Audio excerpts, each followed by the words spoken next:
थी उसके अंदर हमने इलेक्ट्रोस्टैटिक्स का बी पार्ट कराया था, इलेक्ट्रिक फील्ड। इलेक्ट्रिक फील्ड क्या होती है उसके बारे में बताया था, उसकी प्रॉपर्टीज, इलेक्ट्रिक फील्ड इंटेंसिटी, उसके बाद इलेक्ट्रिक डाइपोल क्या होती है और इलेक्ट्रिक डाइपोल मूवमेंट। ये टॉपिक आपको पिछली वीडियो में कराई थी। आज हम जिसका स्टार्ट करने वाले हैं, मान लो एक पॉइंट ये है -q, दूसरा पॉइंट ये है +q, ये इनके बीच का डिस्टेंस है, मान लो 2a। ये क्या है? एक इलेक्ट्रिक डाइपोल है।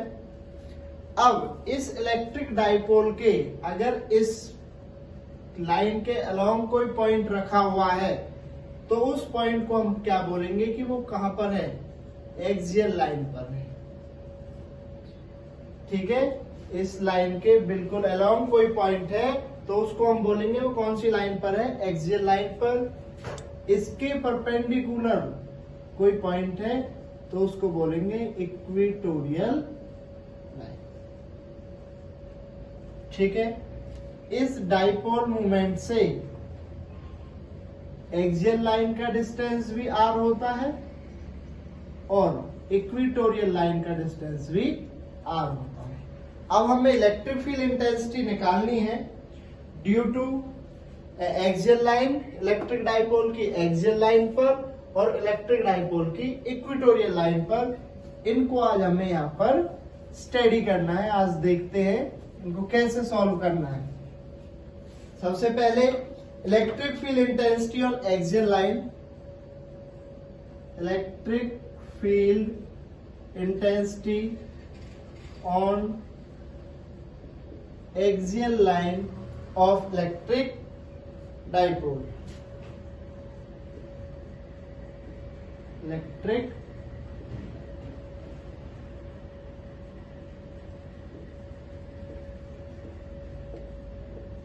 अब आपको पता है एक्सियल पॉइंट कौन सा होता है और इक्वेटोरियल पॉइंट कौन सा होता है। तो सबसे पहले हमें कौन सा निकालना है? एक्सियल लाइन के लिए हमने एक डाइपोल ली -q +q, इनका यहां से यहां तक का डिस्टेंस 2a। ये क्या है? डाइपोल है। अब हमें पॉइंट कहां लेना है? एक्सियल लाइन पर। पॉइंट कहां लेना है? एक्सियल लाइन पर। मान लो हमने एक p पॉइंट मान लिया, p कहां पर? एक्सियल लाइन पर। ठीक है, इसको रहने दो, इस पॉइंट को मान लिया p और ये कंसीडर कर लिया जो यहाँ पर चार्ज है वो +1 चार्ज। क्लियर है? यहाँ पर कितना चार्ज है? +1 चार्ज है। और इस पॉइंट का यहां से डिस्टेंस कितना होता है? r। कितना डिस्टेंस होता है? r। क्लियर है सभी को यहां तक? उसके बाद हमें देखना है जो -q है, इस पॉइंट पर इलेक्ट्रोस्टैटिक फोर्स लगाएगा, इसकी इलेक्ट्रिक फील्ड इंटेंसिटी बनेगी इस डायरेक्शन में, वो मान लिया हमने E1। -q की वजह से जो इलेक्ट्रिक फील्ड इंटेंसिटी या इलेक्ट्रोस्टैटिक फोर्स वो किस डायरेक्शन में? इस डायरेक्शन में। बिकॉज ये पॉजिटिव है और ये नेगेटिव है, ये पॉजिटिव ये भी पॉजिटिव, इस चार्ज की वजह से इस डायरेक्शन में बनेगी E2। क्लियर है? अब इस पॉइंट का यहां से कितना डिस्टेंस है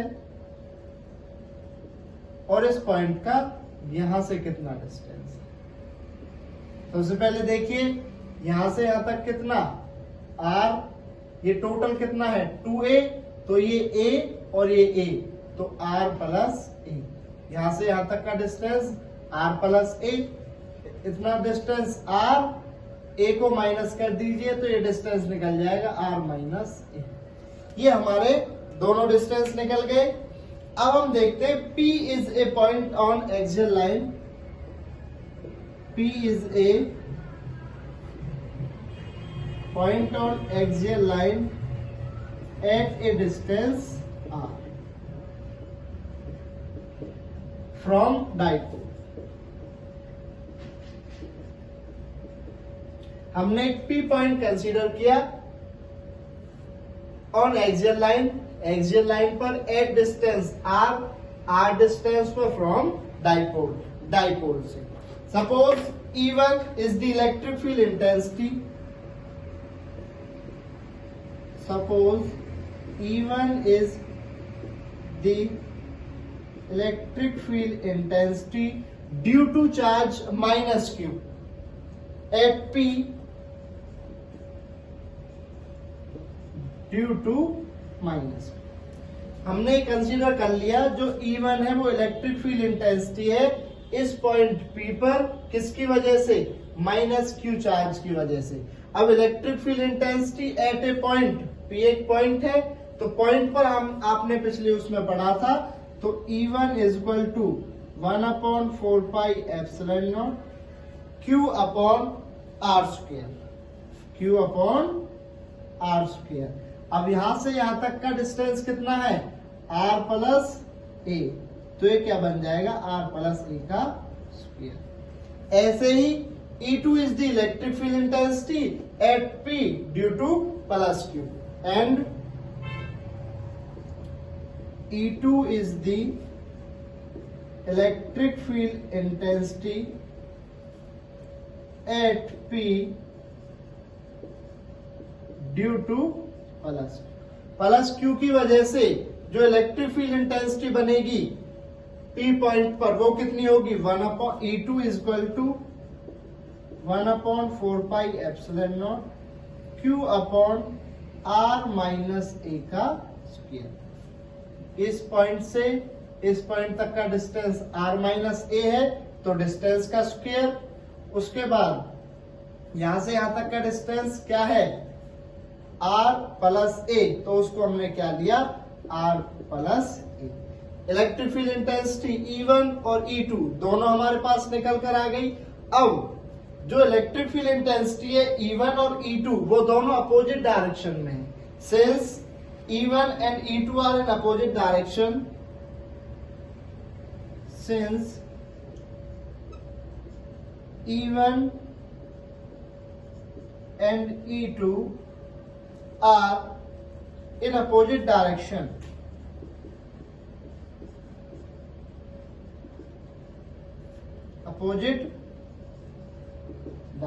दोनों अपोजिट डायरेक्शन में, तो net electric field intensity is given bye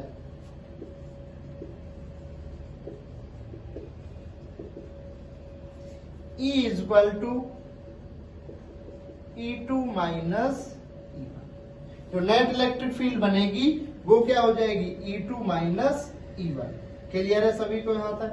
अब आपको इन दोनों की वैल्यू पता है, E1 की वैल्यू पता है और E2 की वैल्यू पता है। E is equal to E2 की वैल्यू कितनी है? 1/4 pi epsilon naught Q upon R minus A का स्क्वायर। फॉर्मूले का minus 1/4 pi epsilon not E1 की value Q upon R plus A का स्क्वायर, R प्लस A का square. Q upon 4 pi epsilon दोनों में से क्या ले लिया? कॉमन ले लिया, तो E is equal to Q upon 4 pi epsilon naught. यहां से क्या बचेगा? 1 अपॉन R माइनस A का square minus 1 upon R plus A का स्क्वायर। इसका क्या लिया हमने? एलसीएम लिया, तो E is equal to Q upon 4 pi epsilon naught R square minus A square की पावर 2। ये यहां पे जाएगा R प्लस A की power 2 minus R minus A की पावर। ठीक है, इसको मैं सॉल्व करके बता रहा हूं, उसके बाद डायरेक्ट आंसर देखेंगे।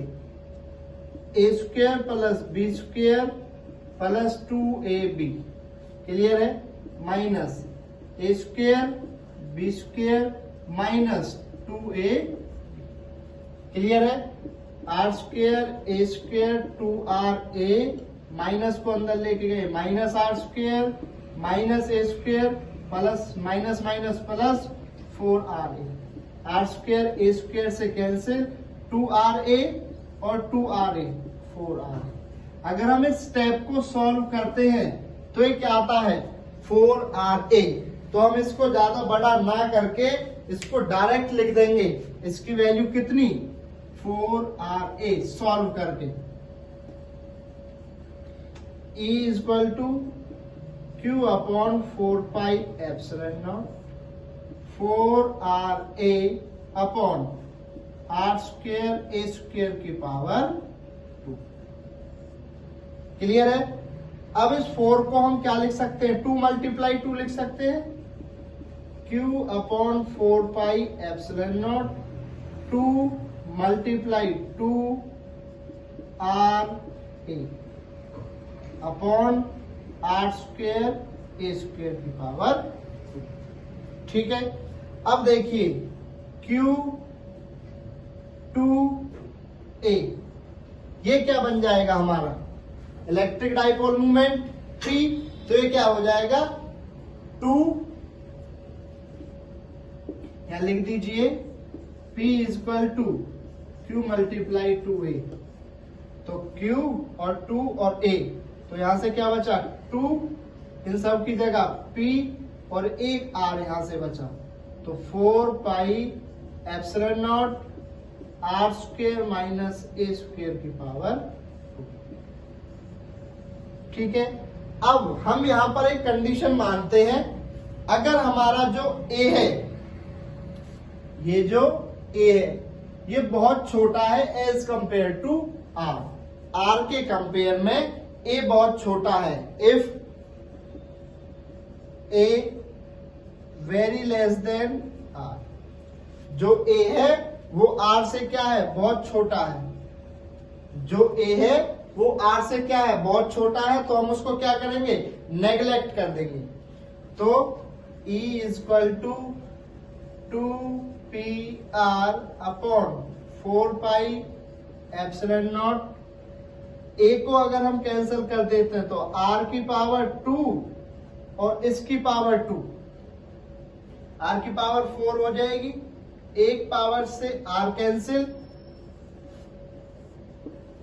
तो E कितना आ जाएगा E equal to 2P upon 4 pi epsilon naught R की power 3।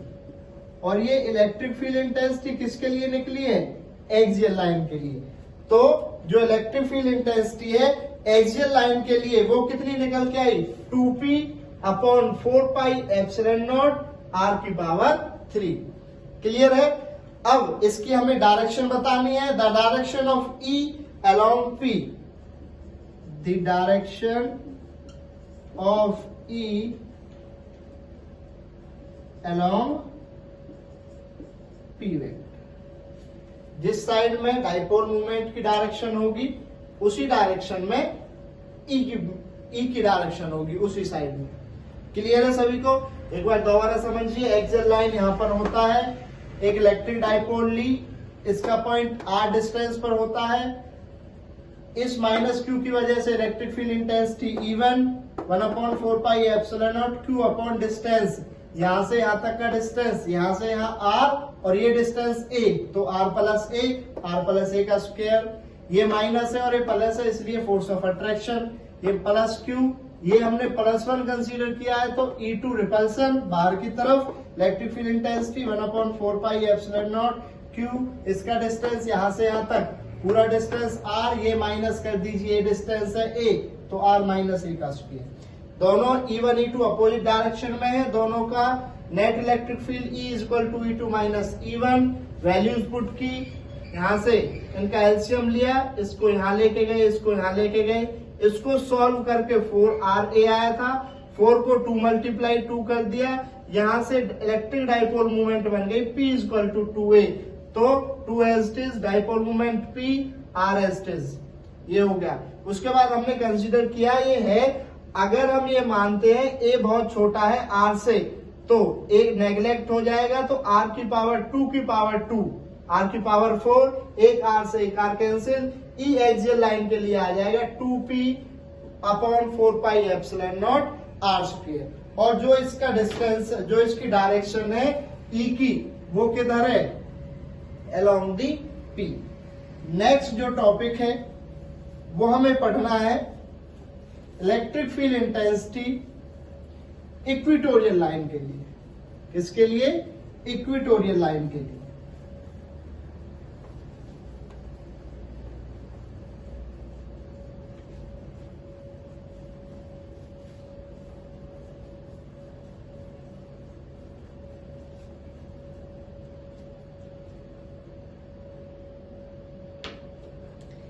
Electric field intensity on equatorial line.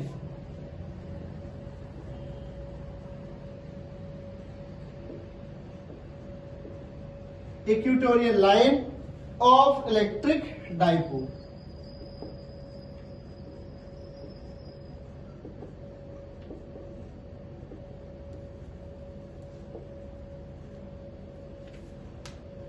सबसे पहले एक इलेक्ट्रिक डाइपोल लेनी है, -q + q। ये इसका मिड पॉइंट O मान लिया।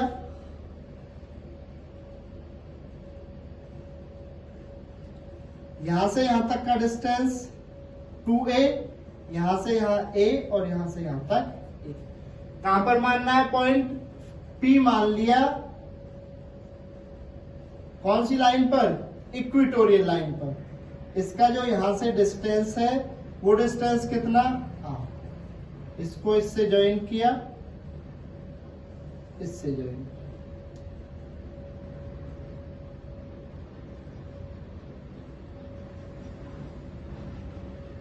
अब देखिए ये हमने कंसीडर किया है +1 चार्ज। क्या कंसीडर किया है? +1। ये -q है और ये +q है। +q जब इस +1 पर फोर्स लगाएगा किस डायरेक्शन में लगेगी? तो आंसर है इस डायरेक्शन में, रिपल्सन हीट। -q की वजह से E1। अब E2 और E1 को कंपोनेंट में तोड़ लिया, परपेंडिकुलर और along the line. Along the line E2 cos theta. अगर ये एंगल थीटा है, ये भी एंगल थीटा है, तो ये एंगल थीटा और ये भी एंगल थीटा, और ये हो जाएगा E2 sin थीटा। ऐसे इलेक्ट्रिक फील्ड इंटेंसिटी E1 के लिए E1 sin थीटा परपेंडिकुलर और अलोंग E1 sin। क्लियर है सभी को? डायग्राम आया समझ में? उसके बाद हमने कंसीडर किया, एक और चीज देखते हैं, इनका डिस्टेंस और हमें आगे जरूरत पड़ेगी। PGT से अगर हम इसको मान लेते हैं A और इसको मान लेते हैं B, तो AP का जो स्क्वायर है वो r² के प्लस a² के बराबर होगा। बट हमें AP का स्क्वायर नहीं चाहिए, AP चाहिए, तो r² प्लस a² का अंडर रूट, या हम लिख सकते हैं कि पावर 1/2। तो ये डिस्टेंस कितना? r² a² की पावर 1/2। सेम ये a ये r, ये भी कितना हो जाएगा? r² प्लस a² की पावर 1/2। क्लियर है सभी को? अब हमने इनको लिखना है। Let we have an electric dipole length 2a। हमने एक इलेक्ट्रिक डाइपोल मोमेंट लेंथ मान ली 2a। P is a point on equatorial line at a distance r. P is a point on equatorial line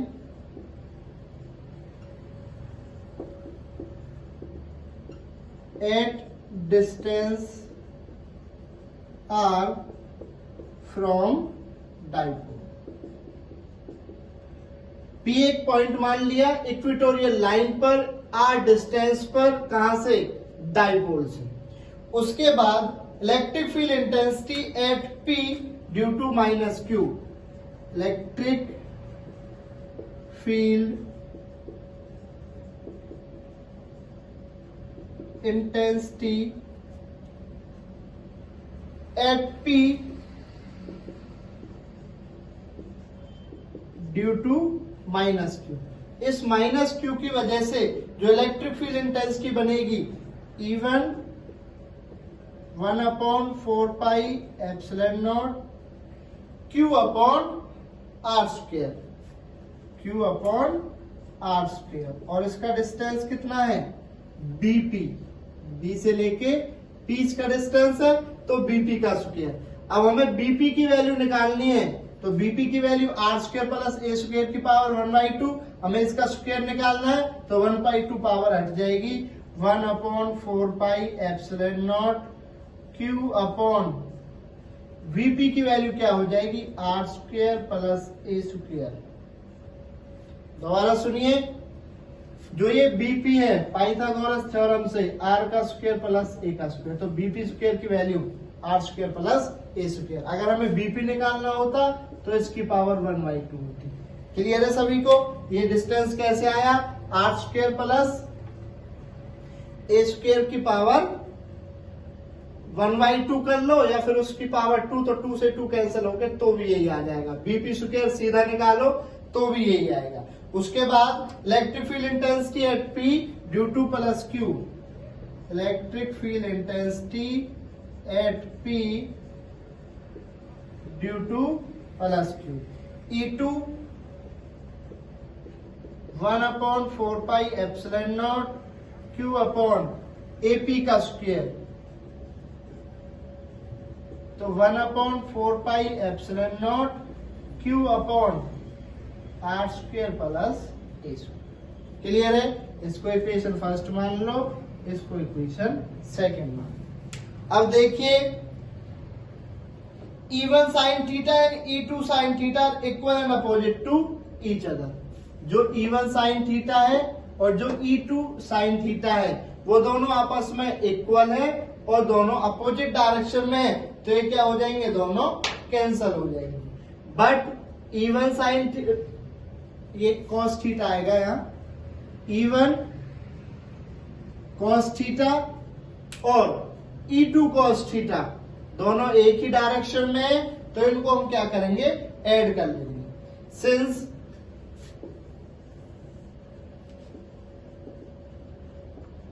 E1 sin theta and E2 sin theta equal and opposite in direction, so they are cancelled. तो ये आपस में क्या हो जाएंगे, cancel हो जाएंगे। क्यों? क्योंकि E1 की वैल्यू भी वही है, E2 की वैल्यू वही है। उसके बाद but E2 cos theta and E1 cos theta are in same direction, but E1 cos theta and E2 cos theta are in same direction. ये दोनों एक ही डायरेक्शन में है, E1 cos थीटा और E2 cos theta. So net electric field is given bye, so net electric field is given by E is equal to E1 cos theta plus E2 cos theta. Clear है? अब E1 और E2 दोनों की value same है, तो या तो E1 को E2 लिख लो या E2 को E1 लिख लो, ये यही आ जाएगा। E1 cos theta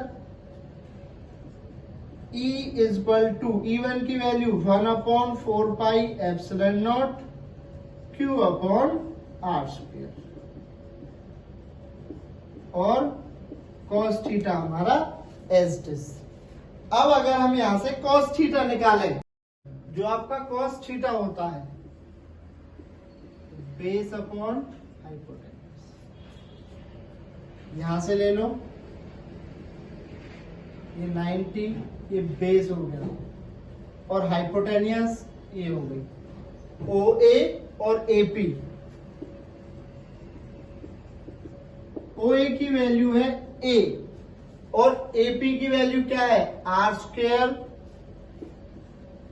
plus A² की पावर 1/2। अब यहां पर AP² नहीं है, अगर AP² होता तो ये 1/2 नहीं होता यहां पर। तो cos थीटा की वैल्यू यहां पे पुट कर दो, E vector is equal to 1/4 pi epsilon naught Q upon R² A² into A R² plus A² की पावर 1/2। क्लियर है? उसके बाद यहां पे देखिए E1 और E1 जब इनको करेंगे तो 2E1 हो जाएगा, ठीक है? तो 2 यहां पे और 2 यहां। क्लियर है? तो 2PA वो क्या हो जाएगा, P is equal to Q into 2A। तो यहां पे P पुट कर दिया, 4 pi epsilon not R² plus A² की पावर 1 और इसकी पावर 1/2, ये क्या हो जाएगा 3/2। क्लियर है सभी को? इसके बाद अगर हम ये कंसीडर करते हैं, अगर हम ये कंसीडर करते हैं जो R है वो बहुत बड़ा है किससे, A से। इफ R बहुत बड़ा है A से, दोनों सेम कंडीशन है। पिछली बार मैंने इसको उल्टा लिखा था, R बहुत छोटा है A से, सॉरी A बहुत छोटा है R से, इस बार लिख दिया R बहुत बड़ा है A से। दोनों सेम ही कंडीशन है। अगर A बहुत छोटा है तो A को क्या करेंगे, यहां पे नेग्लेक्ट करेंगे, तो E is equal to P 4 pi epsilon naught. A को जब नेग्लेक्ट करेंगे तो ये क्या हो जाएगा, R² की पावर 3/2, 2 से 2 कैंसिल, R की पावर, ये क्या आ जाएगा, electric field intensity on equatorial line of electric field. Clear है सभी को? उसके बाद इसकी डायरेक्शन बतानी है। The direction of E is opposite to P। The direction of E opposite to, ये किसके लिए निकाला है, इक्वेटोरियल के लिए। क्लियर है सभी को? दोबारा देखिए इसको एक बार। इक्वेटोरियल लाइन के लिए पॉइंट P लिया, एक डाइपोल ली, 2A उसकी लेंथ ली, P एक पॉइंट लिया इक्वेटोरियल लाइन पर at distance R from the dipole. इस प्लस Q की वजह से electric field intensity E2, minus Q की वजह से E1, कंपोनेंट तोड़ लिए, E2 sine theta, E2 cos theta, E1 sine theta, E2 cos theta, along the axis cos theta और अपोजिट या परपेंडिकुलर साइन थीटा। E1 निकाला 1/4 pi epsilon naught Q upon R², यहां से यहां तक का डिस्टेंस है, वो कितना, BP का स्क्वायर, R² होता है तो BP का स्क्वायर, BP² की वैल्यू ये, सेम कंडीशन AP² की वैल्यू ये। E2 sine theta, E1 sine theta दोनों क्या है, इक्वल है और अपोजिट डायरेक्शन में, दोनों कैंसिल हो जाएंगे। E1 cos theta, E2 cos theta same direction में है, तो इनकी नेट इलेक्ट्रिक फील्ड वो क्या होगी, E1 cos theta plus E2 cos theta. या तो E2 की जगह E1 लिख लो, तो E1 cos theta plus E1 cos theta. क्यों? क्योंकि E1 और E2 की वैल्यू सेम है, तो E1 cos theta plus E1 cos theta 2E1 cos theta. 2 इसकी वैल्यू निकाली, 2 एस्टिस, E1 की वैल्यू यहां से पुट की, 1/4 pi epsilon not R² plus A² cos theta. cos theta निकाला बेस अपॉन हाइपोटेनियस से, ये हो गया P, इसकी पावर 1 और इसकी पावर 1/2, 3/2। R को बहुत बड़ा ले लिया A से, तो A नेग्लेक्ट हो जाएगा, इक्वेटोरियल के लिए ये आ जाएगा। क्लियर है सभी को? अब एक छोटा सा रिलेशन है electric field intensity axial line का और इक्वेटोरियल लाइन का।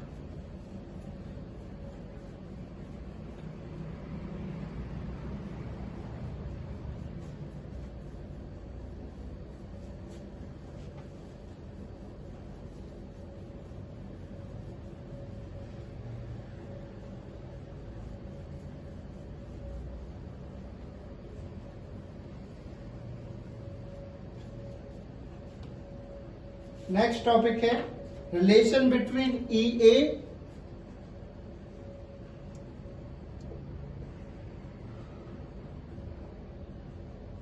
And E equatorial.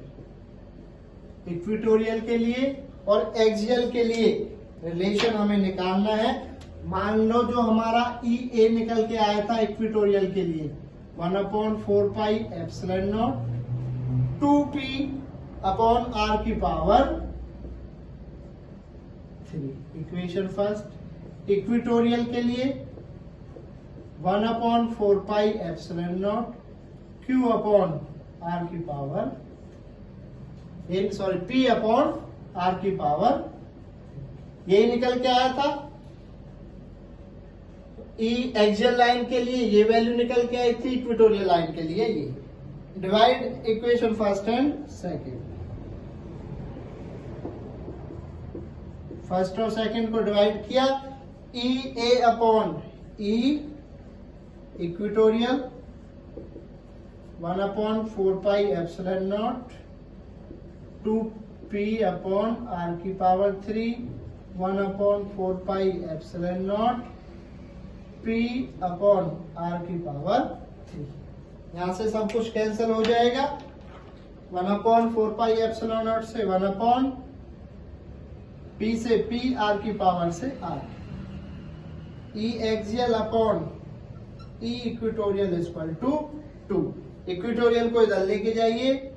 E axial equal to 2 multiply E equatorial. ये रिलेशन है electric field intensity axial line का और electric field intensity equatorial line की। यहां पर ये वीडियो होती है खत्म।